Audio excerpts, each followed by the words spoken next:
सियासत कहने में एक छोटा सा शब्द है, मगर जब बात देश की सियासत की हो तो इसके मायने ही बदल जाते हैं।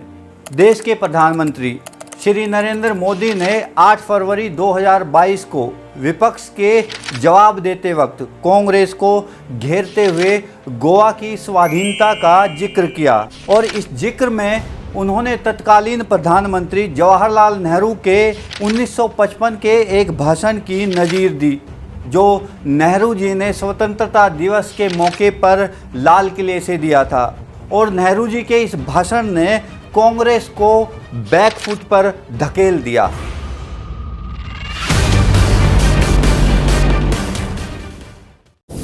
नमस्कार, मैं हूं राज सूर्यवंशी। आज सुनाऊंगा आपको सियासत की इस कड़ी में भारत के आज़ाद होने के बाद भी गोवा क्यों और किसकी वजह से 14 सालों तक गुलामी की जंजीरों में जकड़ा जुल्म सहता रहा। अगर आपने अभी तक चैनल को सब्सक्राइब नहीं किया है तो प्लीज़ चैनल को सब्सक्राइब करिए। चलिए अब आप पहले देखिए कि मोदी जी ने 8 फरवरी को नेहरू जी के कौन से भाषण का राज्यसभा में जिक्र किया था, जिसकी वजह से 67 साल बाद हिंदुस्तान के गलियारों में एक बार नेहरू के उस भाषण की फिर से चर्चा होने लगी। नेहरू जी ने 15 अगस्त 1955 को पंडित नेहरू ने लाल किले से जो कहा था, मैं जरा कोट करना चाहता हूं। अच्छा होता कांग्रेस के मित्र यहां होते तो नेहरू जी का नाम सुनकर के कम से कम उनका दिन बहुत अच्छा जाता, और इसलिए उनकी प्यास बुझाने के लिए मैं बार बार नेहरू जी को भी याद करता हूं। आजकल नेहरू जी ने कहा था, लाल किले से कहा था, मैं उनको कोट करता हूं, कोई धोखे में ना रहे, भाषा देखिए, कोई धोखे में ना रहे कि हम वहां फौजी कार्रवाई करेंगे। कोई फौज गोवा के आसपास नहीं है। अंदर के लोग चाहते हैं कि कोई शोर मचाकर ऐसे हालात पैदा करे कि हम मजबूर हो जाएं फौज भेजने के लिए। हम नहीं भेजेंगे फौज, हम उसको शांति से तय करेंगे। समझ लें सब लोग इस बात को। ये हुंकार 15 अगस्त को गोवा वासियों के एस्पिरेशंस के खिलाफ कांग्रेस के नेता के बयान है। पंडित नेहरू जी ने आगे कहा था, जो लोग वहां जा रहे हैं, लिमेज जी, लोहिया जी समेत सब लोग वहां सत्याग्रह कर रहे थे, आंदोलन कर रहे थे, देश के सत्याग्रही जा रहे थे। हमारे जगन्नाथ राव जोशी कर्नाटक केसरी, उनके नेतृत्व में सत्याग्रह हो रहा था। जो पंडित नेहरू जी ने क्या कहा, जो लोग वहां जा रहे हैं उनको वहां जाना मुबारक हो। देखिए मजाक देखिए, देश के अपनी आजादी के लिए लड़ने वाले मेरे ही देशवासियों के लिए क्या भाषा, कितना अहंकार है। वो लोग वहां जा रहे हैं, उनको वहां जाना मुबारक हो, लेकिन ये भी याद रखें कि अपने को सत्याग्रही कहते हैं तो सत्याग्रह के उसूल, सिद्धांत और रास्ते भी याद रखें। सत्याग्रह की पीछे फौजें नहीं चलती और ना ही फौजों की पुकार होती है। असहाय छोड़ दिया गया मेरे देश के नागरिकों को। ये गोवा के साथ किया। गोवा की जनता कांग्रेस के इस रवैये को कभी भूल नहीं सकती है। आदरणीय सभापति जी, हमें यहां फ्रीडम ऑफ एक्सप्रेशन पर भी बड़े भाषण दिए गए। उस जमाने की मीडिया रिपोर्ट बताती है कि तब के प्रधानमंत्री अंतर्राष्ट्रीय छवि का क्या होगा, यह उनकी सबसे बड़ी चिंता का विषय था। पंडित नेहरू को दुनिया में मेरी छवि बिगड़ जाएगी तो, और इसलिए उनको लगता था कि गोवा की औपनिवेशिक सरकार पर आक्रमण करने से उनकी जो एक ग्लोबल लीडर की, शांति प्रिय नेता की छवि है, वो चकनाचूर हो जाएगी। गोवा को जो होता है होने दो, गोवा को जो झेलना पड़े झेलने दो, मेरी छवि को कोई नुकसान ना हो। और इसलिए जब वहां सत्याग्रहों पर गोलियां चल रही थी, विदेशी सल्तनत गोलियां चला रही थी, हिंदुस्तान का हिस्सा, हिंदुस्तान के ही मेरे भाई बहन, उन पर गोलियां चल रही थी, और तब हमारे देश के प्रधानमंत्री ने कहा था कि मैं सेना नहीं दूंगा, मैं सेना नहीं भेजूंगा। सत्याग्रहियों की मदद करने से उन्होंने इनकार कर दिया था। यह गोवा के साथ कांग्रेस ने किया हुआ जुल्म है, और गोवा को 15 साल ज्यादा गुलामी के जंजीरों में जकड़ के रखा गया, और गोवा के अनेक वीर पुत्रों को बलिदान देना पड़ा, लाठी गोलियों से जिंदगी को बसर करनी पड़ी। ये हाल पैदा किए थे। मैं आपको स्वतंत्रता दिवस के मौके पर लाल किले से नेहरू जी ने अपने भाषण में गोवा के बारे में क्या कहा था, ये भी उन्हीं की आवाज़ में सुनाऊंगा। लेकिन उससे पहले थोड़ा सा इतिहास मैं आपको गोवा के बारे में बता देता हूँ। सन 1498 में वास्को डी गामा भारत आए और अगले 12 वर्ष के भीतर ही गोवा में पुर्तगालियों ने अपना अधिकार जमा लिया। सन 1510 से शुरू हुआ पुर्तगाली शासन। गोवा के लोगों को 451 सालों तक झेलना पड़ा। गोवा के लोगों के पास किसी भी तरह का नागरिक अधिकार नहीं था। पुर्तगाली अंग्रेज़ों से भी ज़्यादा क्रूर और तानाशाह थे।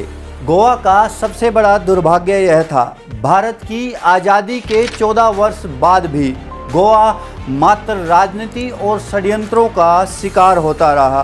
देश के नेताओं ने आज़ादी के जश्न में गोवा को भुला दिया। गोवा में आज़ादी की अलख राम मनोहर लोहिया ने सन 1946 में जगाई। लोहिया को गोवा की आज़ादी की लड़ाई की भूमिका में मात्र महात्मा गांधी का समर्थन मिला। कांग्रेस पार्टी के बड़े नेता नेहरू और पटेल का ध्यान गोवा की तरफ नहीं गया। उनका मानना था कि इससे अंग्रेज़ों के खिलाफ चल रही मुख्य लड़ाई से ध्यान भटकेगा। भारत की आज़ादी के बाद सन 1954 में लोहिया जी ने गोवा विमोचन सहायक समिति का गठन किया और सन 1955 में गोवा में आज़ादी के नारे बुलंद थे। जगह जगह सत्याग्रह हो रहे थे और उसकी अगुवाई लोहिया जी कर रहे थे।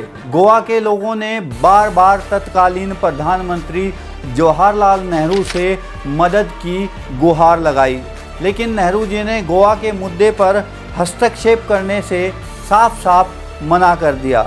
उन्होंने कहा कि हम गोवा के मुद्दे पर सिर्फ शांति वार्ता से बात करेंगे, और इसका विरोध भी नेहरू जी को अपनी ही पार्टी में झेलना पड़ा। अब आप सुनिए कि नेहरू जी ने गोवा पर लाल किले से क्या कहा था, जिसका जिक्र राज्यसभा में मोदी जी ने किया था। तो फिर ये एक अजीब बात है, कोई साहब हमसे पूछें गोवा की निस्बत कि क्यों आप चाहते हैं कि वो हिंदुस्तान में मिल जाए। हिंदुस्तान में मिलने का सवाल क्या किसी ने नक्शा नहीं देखा हिंदुस्तान का और दुनिया का? क्या किसी ने देखा नहीं कि वो है कहाँ? वो हिंदुस्तान का एक टुकड़ा है, कौन उसको अलग कर सकता है? हमने 8 बरस आज हम मना रहे हैं, आकाशवाणी ध्वनि संग्रहालय और इस 8 बरस में दुनिया देखे हमने कितने सब्र से काम किया, किस कदर रोकथाम की, क्योंकि हम चाहते थे और हम चाहते हैं कि ये गोवा का सवाल जैसे कि और सवाल शांति से और बाअमन तरीकों से हल हो। और मैं आपसे कहना चाहता हूं आज के दिन भी आकाशवाणी ध्वनि संग्रहालय की रिकॉर्डिंग गोवा के मामले में कोई फौजी कार्रवाई नहीं करने वाले। हम इसको शांति के तरीकों से हल करने वाले, और कोई इस धोखे में न रहे कि हम वहाँ फौजी कार्रवाई करेंगे। मैं इसलिए कहता हूँ कि ऐसे धोखे में कभी कभी बाहर के लोग आ जाते हैं और कभी कभी हिंदुस्तान के लोग। बाहर ये के लोग गलत आकाशवाणी खबरें ध्वनि मशहूर करते संग्रहालय हैं की रिकॉर्डिंग कि है। हम तोप बंदूक और टैंक वहां जमा करते हैं, फौजें। गलत है, कोई फौज आसपास गोवा के नहीं है। अंदर के लोग चाहते हैं कि कुछ ये गुलशोर मचा के आकाशवाणी ध्वनि संग्रहालय की ऐसे रिकॉर्डिंग है। हालात पैदा करें कि हम मजबूर हो जाएं फौज भेजने को। हम नहीं भेजेंगे फौज, हम उसको शांति से तय करेंगे। समझ लें सब लोग इस बात को। और जो लोग ये इस बात को आकाशवाणी वहां ध्वनि संग्रहालय की जा रहे रिकॉर्डिंग हैं, है। मुबारक हो उनको जाना। लेकिन ये याद रखें कि अब सत्याग्रही अपने को कहते हैं तो सत्याग्रह के उसूल और सिद्धांत और रास्ते भी ये याद रखें। आकाशवाणी सत्याग्रही के ध्वनि पीछे संग्रहालय की फौजें नहीं रिकॉर्डिंग चलती है। हैं, न फौजों की पुकार होती है। फिर वो खुद उस मसले को दूसरे तरीके से उसका सामना करते हैं। ये तो हुआ, लेकिन एक और सवाल है। ये आकाशवाणी हमने ध्वनि देखा पिछले संग्रहालय की जमाने में रिकॉर्डिंग है। कई बार ये सत्याग्रही जो गए थे उन पर गोली चली और कुछ नौजवान उनमें से मरे। ये आकाशवाणी ध्वनि संग्रहालय लड़ाई की रिकॉर्डिंग में है। एक दूसरे पे गोली चलती है फौजों में और उसकी बर्दाश्त करनी होती है।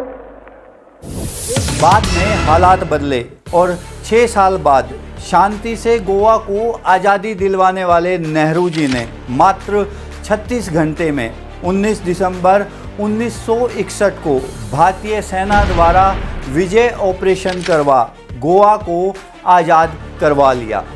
अब आप ही जरा सोचिए कि भारतीय सेना की मात्र 36 घंटे की कार्रवाई में पुर्तगालियों ने घुटने टेक हथियार डाल दिए, जबकि इसी कार्रवाई के अभाव में गोवा ने 14 वर्षों का वनवास काटा। आपको सियासत का यह एपिसोड कैसा लगा मुझे कमेंट कर ज़रूर बताएं। साथ ही अपने दोस्तों और रिश्तेदारों को चैनल को शेयर करें। मेरे अगले एपिसोड तक के लिए जय हिंद, जय भारत।